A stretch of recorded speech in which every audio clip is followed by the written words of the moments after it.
Good morning, good morning, good morning to everybody out there. Welcome to the Ryan Swanstrom show, which is what I'm calling this. And we're going to talk about some dev topics and some dev things. But first up, I need to change my calendar back here to say October 6th, because as much as we do or don't want to admit it, the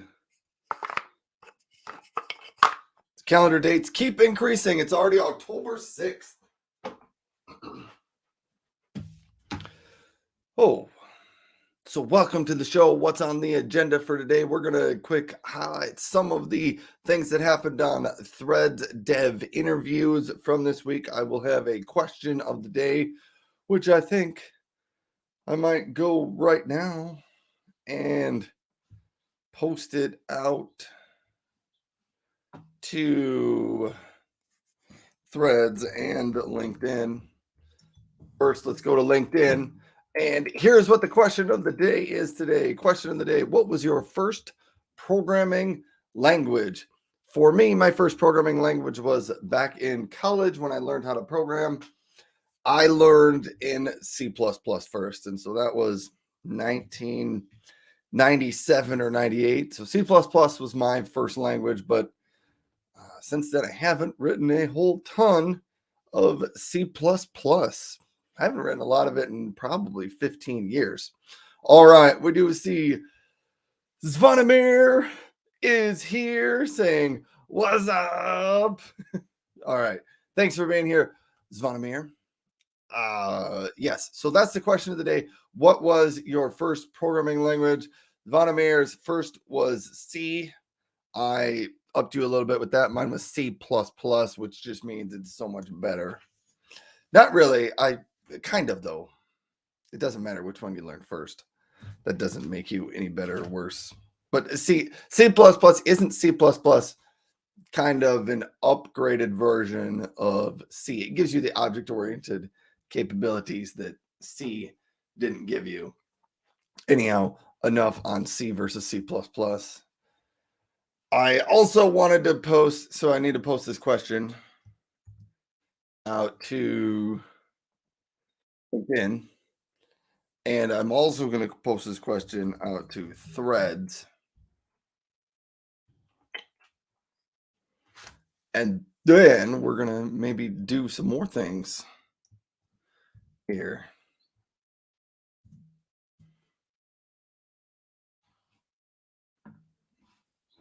So I posted some questions out to Threads and out to LinkedIn.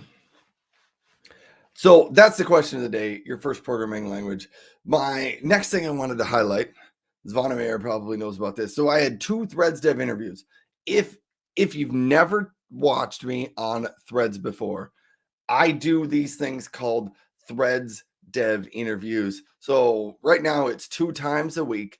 I find a developer on Threads and we do an interview throughout the course of a day on Threads. I ask a question, then when they're free, they answer the question. Then when I'm free again, I provide a follow-up or another question. And there were 2 really good ones this week. The first one on Tuesday was with JSN TLR, Jason, and we talked a lot about design and being a CTO that has to deal with designers and developers. So that was a really good one. Yesterday, the conversation was with L Unchained, who is a writer on Threads, not a developer, but there is some overlap between those 2 communities. And it was totally a fantastic conversation with L Unchained. Honestly, I was surprised that the conversation was better than I expected. And her answer for AI and writing was fantastic. And I think a lot of people missed that question because it came at the end of the interview yesterday evening. Usually the interviews don't go into the evening, but it went into the evening. And yeah, her entire response for the impact of AI on writers was really good, and her entire response, I think, could come out. And one of the comments I left at it after it was, I feel like we could come back and do another entire interview on how AI is impacting writers and artists in general. And that's actually a good idea for a different type of a format of a question. So I got to think about that. That seems like something that would be great to have a couple of different artists and get all of their takes on the topic. So maybe I will set something like that up. All right. Now I gotta look at what I was supposed to be doing today. I don't really have any idea what I was supposed to do on the show today, so I just decided to go live. Here's what I learned, Zvonimir, from last week or last time when I did the show. Two things. It has been so long. It has been at least 10 years since I've written. It's maybe been 15 years since I've written any serious JavaScript. So if I want to build the next JS website, I feel like I got to go refresh some of my JavaScript skills a little bit before I do that. Plus, I've determined it is harder than I anticipated to code while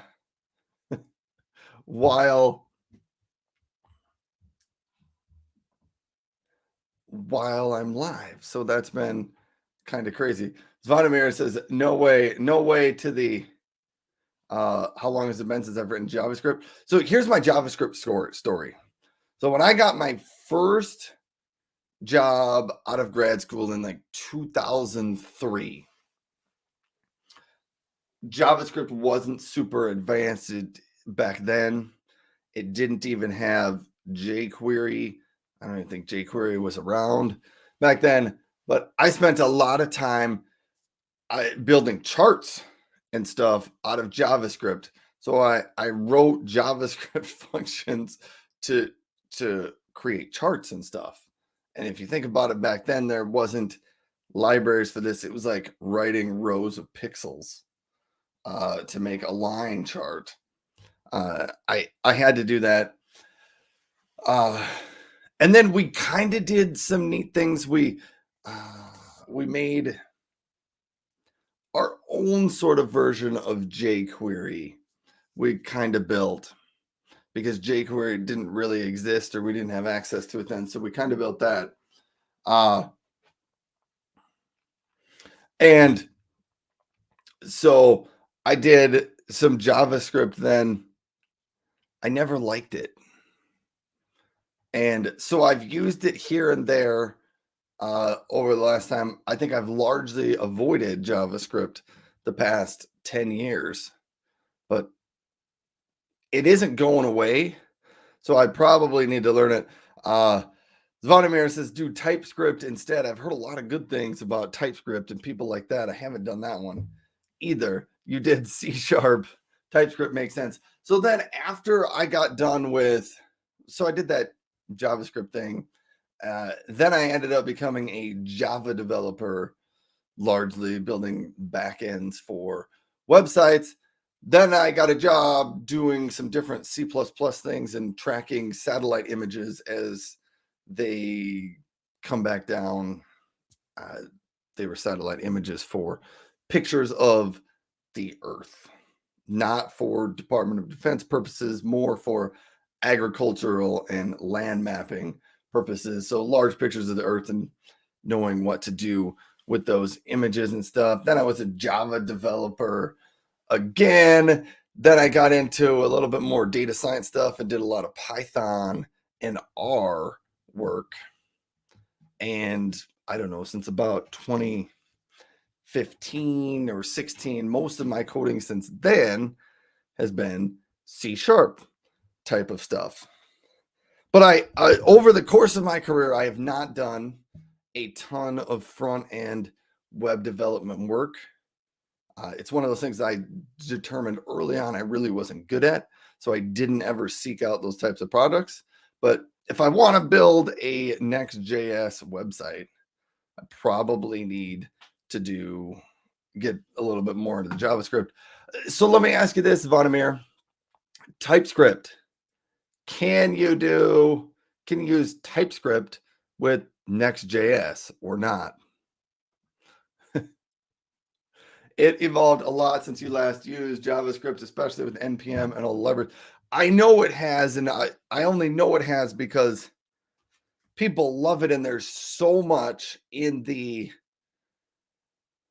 tech world coming out for JavaScript can do everything, and people are using it for all different types of stuff. So the fact that it is still here 20, 25 years later and still heavily used means it must be pretty good, and the world must have liked it. So I probably need to dig into that a little bit farther.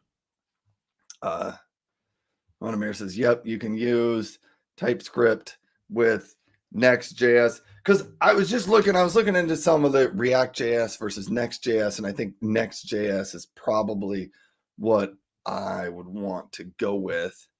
But I've used TypeScript and Next.js plus Tailwind in a few small projects, and I probably need to do something like that.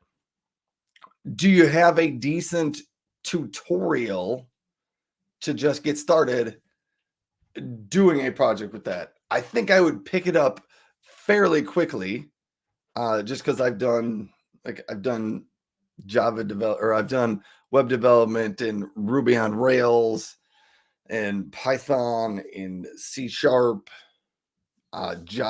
Years ago, I used the Java Play framework. I was a heavy user of that, but that was 2009 and 10, a long way back. So I've used a number of different web development frameworks to do various things.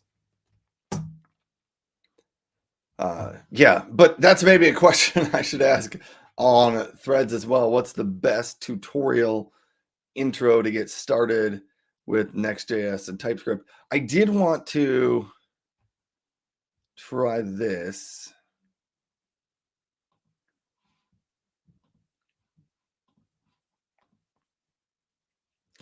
Is this cleaner and easier to read? Zvonimir, now I'm coming out in 1080p. At least I think. Bing chat.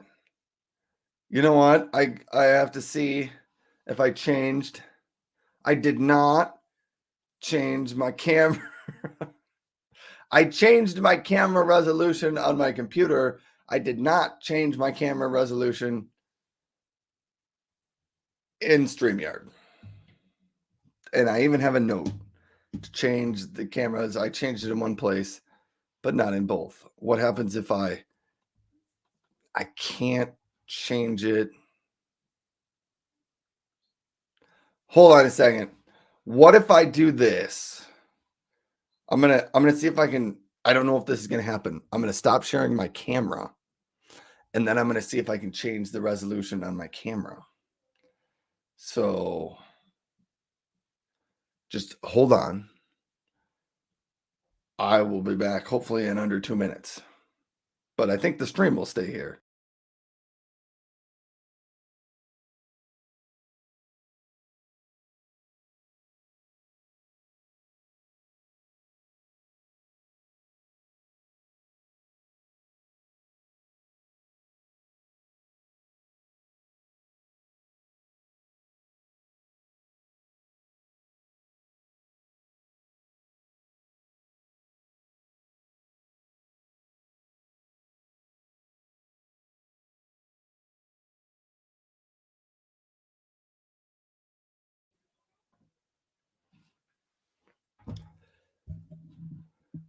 I tried.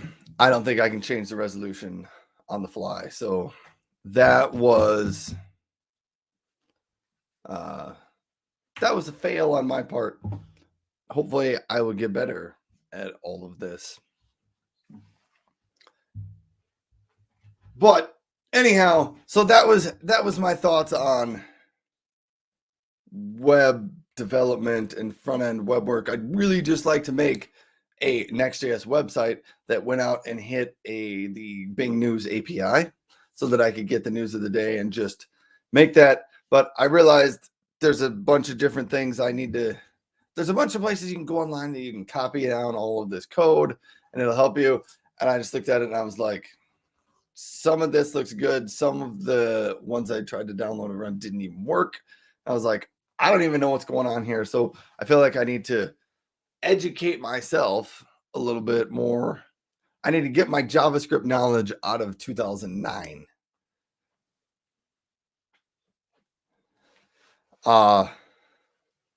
Zvonimir says, I'll need to step out at the top of the hour, but I'll be back ASAP if the stream keeps going. Still here, but won't be able to interact. Well, that's okay. I have no idea how long this is going to go. I didn't really have much of a plan or a strategy for what I was going to do today. So I don't know, but whoa. But I think what I'm going to work on is I'm going to try to run a couple of different prompts through what I've written in C# that just pulls me back the news of the day. And I'm going to look into some of those and try to figure out what some of my better prompts are. I was hoping to be able to do this in a website format front end, but I'm not quite there. Yeah, Zvonimir says 2009 is a long time ago in JS land. Pretty sure some dinosaurs were still walking around. I'm aware of that now. And I kind of knew that before I started, but it was one of those wishful thinkings that I just thought I would be fine. And I think I will be fine, but I don't know that I'm going to learn TypeScript on a live stream. Maybe I will get to that point someday in my live streams, but I'm not there yet.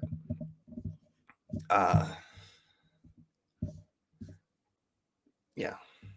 Anyhow, Zvonimir, thanks for tuning in. If you don't happen to still be around, I will be okay. I'll figure it out. Anyhow, you've tuned in twice now. Is there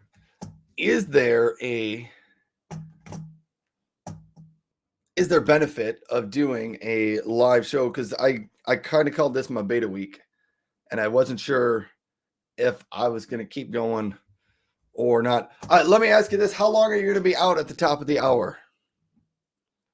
Zvonimir says, want to do a video chat to go over your first steps? Yes, we should do that.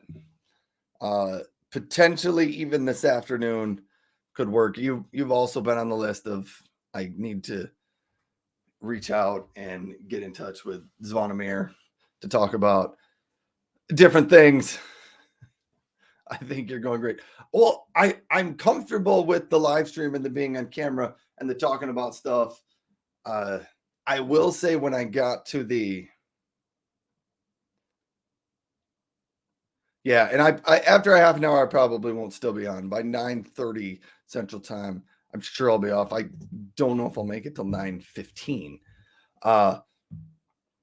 What was I going to say? Yeah, I'm comfortable with the whole being on camera thing. I will say when I added the coding to the live stream, it's going to take me some time to get used to that because it's different. It's a little different. It's having other people watch you work is somewhat uncomfortable for a lot of the time. And so I'm going to have to get myself over that. But I'm trying to figure out the value and the benefit of doing a live stream type of thing and kind of what I get out of it and what the audience gets out of it. I do know it can work if I just keep doing it long enough and promoting it and talking about it and sharing it with other people and just building different things that matter and talking about topics that matter to people. So, yeah. So I don't know if I'll do one. I did beta week this week. There's eventually going to be a show, whether I kickstart the real show next week or the week after that, or maybe a month or two even down the road. I don't know for sure yet, but I love the live show and live format. Here's what we have in our C# code. there's some C# code here. It calls the Bing News API. And what I wanted to get out of this is I wanted to be able to call the Bing News API so that I could get news on various different topics. Because during my live show, there we go. And I realized the resolution is wrong on this. During my live show, I want to be able to get news, tech news that we can talk about on the live show. I don't want to spend a ton of time looking for, searching, and finding that news. So I thought maybe I can call the Bing News API and it will just return me the news that I want to talk about. So you can give it a search term and you can tell it a amount of time you want to go back. So I thought maybe I could go back to the last 24 hours and just talk about the tech news, but I could bring up the news live on my show and look at this and maybe click through and read some of the articles live with some other people, or just kind of look at the headlines and make a guess of what they're about. Or sometimes I'll even know what the article is about because I've seen the news before. But I thought I don't want to spend a ton of my time searching for tech news. I just want it to show up and be there. So I had this great idea. I thought maybe I should just build a website and it can reference the news of the day. You know, every time you go there, it just refreshes what's the latest news today. And I thought I could just bring that up in the website. So I had this great idea. I'll build the Next.js front end for all of this. And I thought that would be just fantastic. Then I can build, I could do that. And then I thought there's other things I can do with that. But then I realized I've never built anything in Next.js. And so I got to give myself a little bit of time to learn some Next.js before I maybe start throwing myself into it live on a live show. So there's news, but here's the programming news of the day, and I'm going to try to run this. There we have it. I feel bad that my screen resolution is not right. I messed that one up, but it's going to run. So what do we have? Top security tools for developers in 2023 from Tech Republic. There's one of the things there's a lot of top blank for 2023, best blank for 2023. I sometimes like those when I'm specifically searching for that, but I don't know that that's necessarily the news that I wanted to read. This one right here, Sadalar Research selected for Open Seeds OLS 8 cohort. I don't even know what that is. South African Center for Digital Language Resources has been selected for the Open Life Sciences Open Seeds program. That one actually sounds kind of cool to me, but I don't know how much it falls into the tech world. But see, this is what I wanted to be able to do.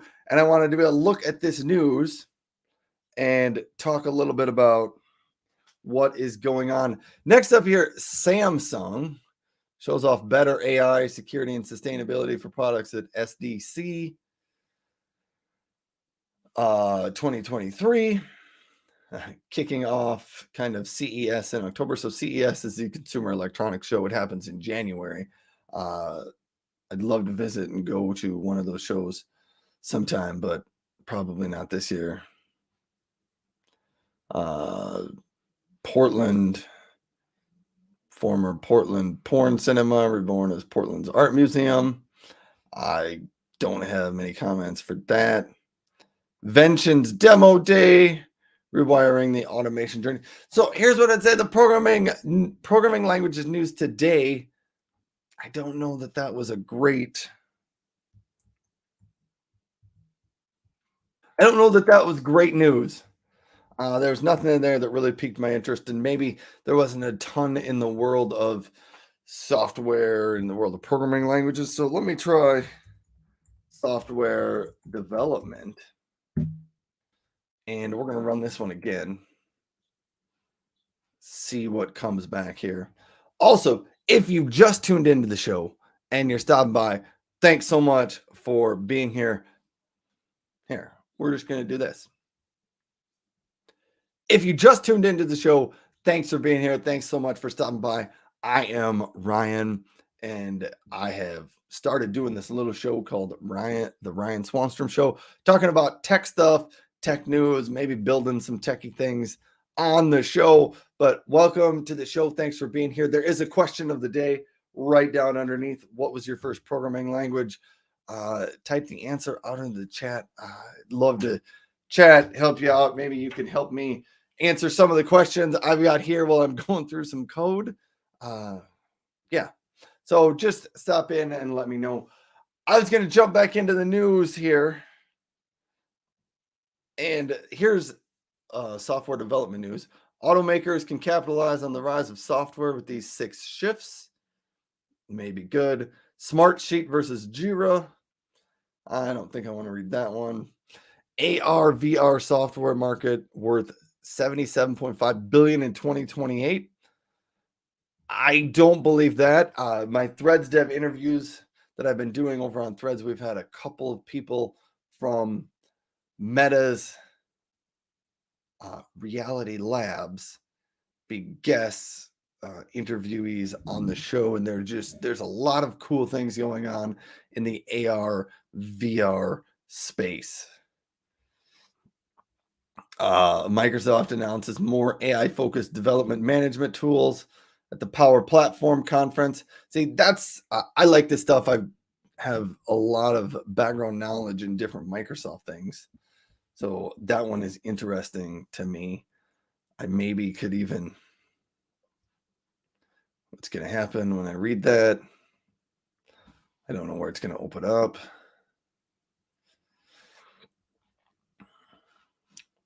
Yeah. Anyhow, that's what I wanted to be able to do with my news. I'm just not quite there yet. I wish this came up in a fancy, good looking, nice front end UI, but it's not there. So what happens if I said, what if I do AR VR? I don't know. I've never tried this one before. What is the news in AR VR and what's happening there? I think the fun, interesting idea is that just calling Bing News, it allows me to get so many news on so many different types of topics just automatically to show up for me. I just change that search term, and maybe you can go out to the web and search these, but I would like to find the topics that I want to know about and just go one place and get all the news. And if it's not there, I just don't read it. 15 business and consumer talks that could be improved by AR and VR. Oh, consumer tasks, not talks. There's another one. AR, VR is worth billions of dollars by 2028. Meta Quest 3 is coming. Is Meta stock a better buy than Apple? The future of wearable tech, 10 predictions. One other thing is, I don't know, so long iPhone generative AI needs a new device. I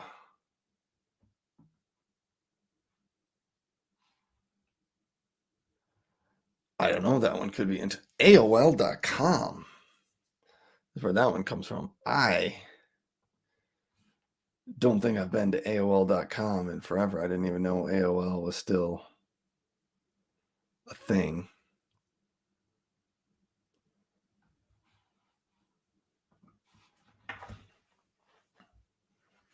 Anyhow, I have to work on all of that and getting that into a cleaner, easier to read format. Hold on a second here.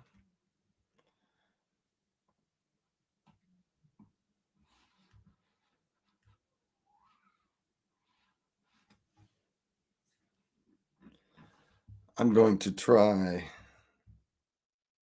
I know here. Just share out my screen again. I decided to change it. I was going to look at quantum computing.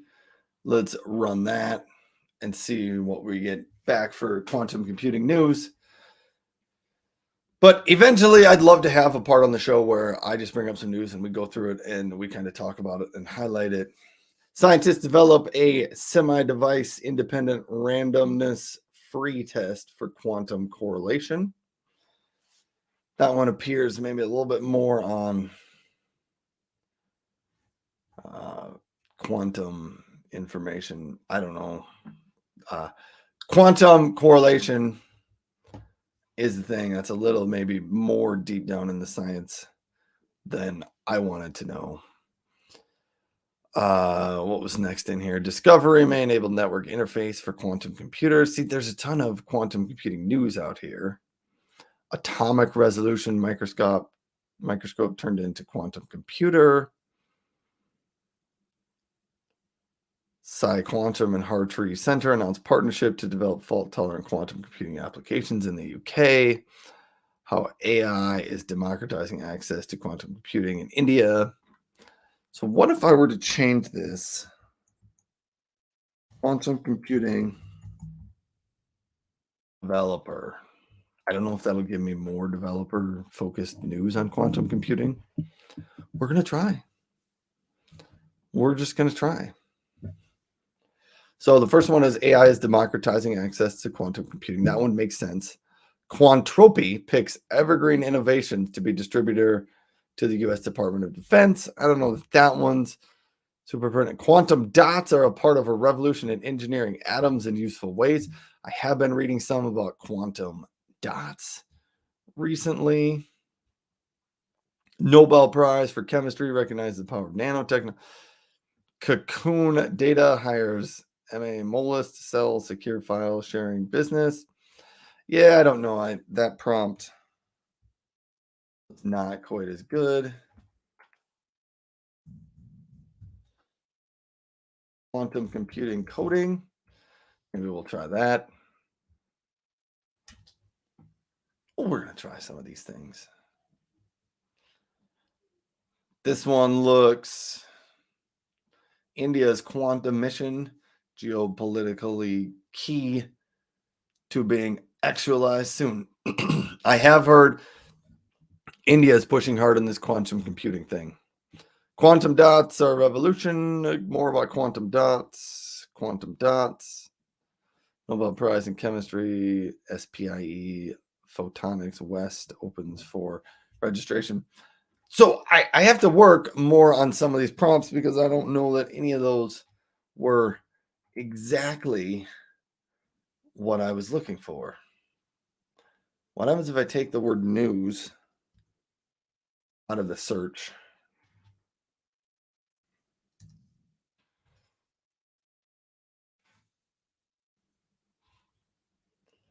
I don't know if that endpoint is an actual endpoint. It's not.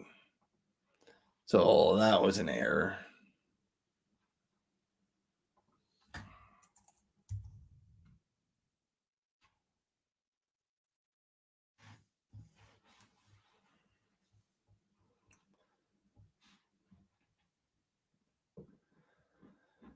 So that one worked. Anyhow,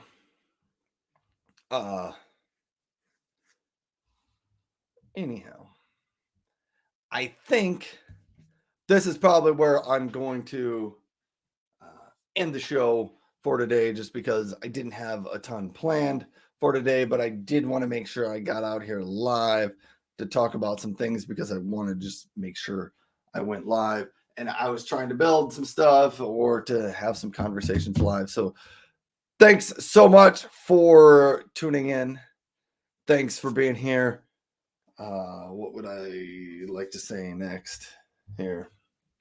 I'm gonna hop off this live stream. Follow me on Facebook or follow me on YouTube or LinkedIn, and you'll probably be notified next time I go live. I don't know if the show will continue next week or not. I think it's going to come back at some point in the future, but maybe not next week. Maybe next week. I don't know.